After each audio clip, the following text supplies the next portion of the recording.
તો મિત્રો અત્યારે વાગે 3:30 અને જોરદાર વરસાદ અંધાર્યો. હું તમને બતાવી દઉં.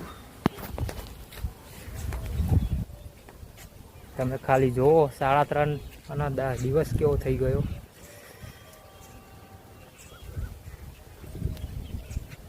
વરસાદ ચાલુ થઈ ગયો.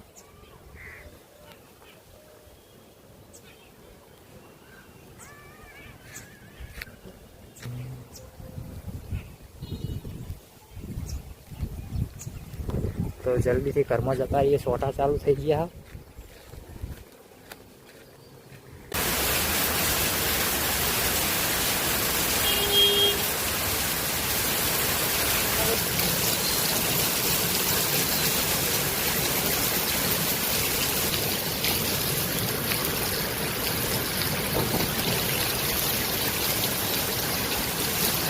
તો મિત્રો અત્યારે વાગે 3:30 અને જોરદાર વરસાદ અંધાર્યો. હું તમને બતાવી દઉં. તમે ખાલી જુઓ 3:30 અને દિવસ કેવો થઈ ગયો.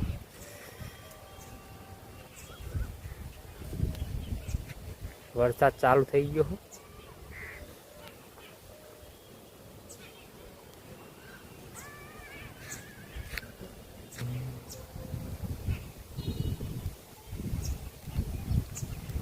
તો જલ્દીથી ઘરમાં જતા રહીએ. સોટા ચાલુ થઈ ગયા.